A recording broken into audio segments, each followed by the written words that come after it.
Today's appointment of Baroness Minouche Shafik as Sir Keir Starmer's chief economic advisor marks one of the boldest and most controversial steps in Labour's early days of power. It's a decision full of promise, but also fraught with the most cumbersome political baggage. Starting with her credentials, Shafik is a heavyweight economist. She's been Deputy Governor of the Bank of England, Deputy Managing Director of the IMF, Vice President of the World Bank, and head of two of the world's great universities, the London School of Economics and Columbia University. Few people alive can boast a CV that touches all three of those international financial institutions. She's the sort of figure that reassures bond markets and makes investors sit up. For a government trying desperately to improve its economic credibility, she looks like the ideal hire, but context is everything.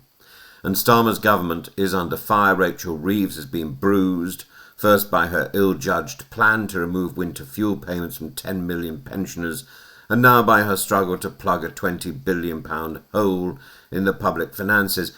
Taxes will rise one way or another before 2029. Starmer knows he cannot afford another economic misstep, which is why he's reshaping his inner circle. Bringing in Shafik is a way of stiffening the operation at number 10, creating a bridge between the Prime Minister and the Treasury and ensuring that policy is coordinated rather than muddled. Yet Shafik is no blank slate. She arrives with baggage, and her time at Columbia University particularly ended in storm and controversy.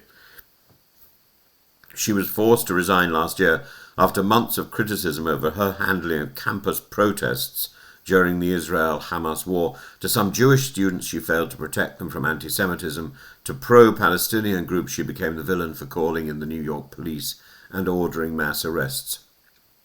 She managed the unusual feat of angering both sides. American politicians, including the Republican Speaker of the House, celebrated her resignation. That is not the CV line you want when entering Downing Street. Her appointment will therefore be read in two ways. To international investors, she is a calming hand. To political opponents, she is damaged goods. The Conservative press has already started framing her as the failed Columbia president rather than the former IMF deputy. It's a reminder that in politics, optics matter as much as experience, and Starmer's team insists this does not clip Rachel Reeves' wings. On the contrary, Reeves is said to have wanted a heavyweight advisor alongside her, probably because she's too stupid. But we know how Westminster works. The creation of an economic power base in number 10 always creates tension with the Treasury. Chancellors do not like shadows at their shoulder. Some still whisper that Starmer is hedging his bets, giving himself a source of advice that bypasses Reeves. And Reeves, remember, is already under fire from MPs, furious at her welfare cuts, U-turns. One could also see this as Starmer preparing for the longer game. Andrew Bailey's term as Governor of the Bank of England ends in 2028. Shafik is now firmly placed on the shortlist. Having her in Downing Street gives Starmer influence in that future decision. She could become the first woman to lead the bank. What does Shafik bring intellectually? She's argued for higher taxes on wealth, reform of inheritance tax, and for policies that confront inequality more directly. Her 2023 Economy 2030 inquiry with the Resolution Foundation advocated bold shifts that Reeves has already partially adopted. She is pragmatic but not timid. If Starmer wanted grit in the system, he has found it. So what are the risks? The risk is that her US controversies bleed into UK politics, becoming a distraction. The risk is that Reeves feels undermined, or that policy becomes a tug-of-war between Treasury and number 10.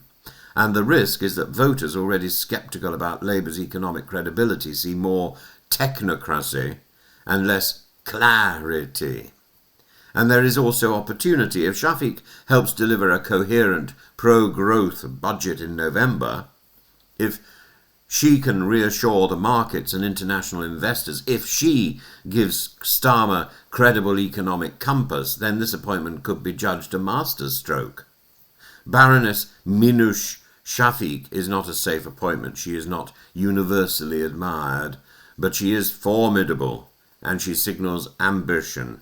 And Starmer is gambling that her experience outweighs her controversies, and in the end her success will be judged not in parliamentary gossip but in the hard numbers of growth debt, and public confidence.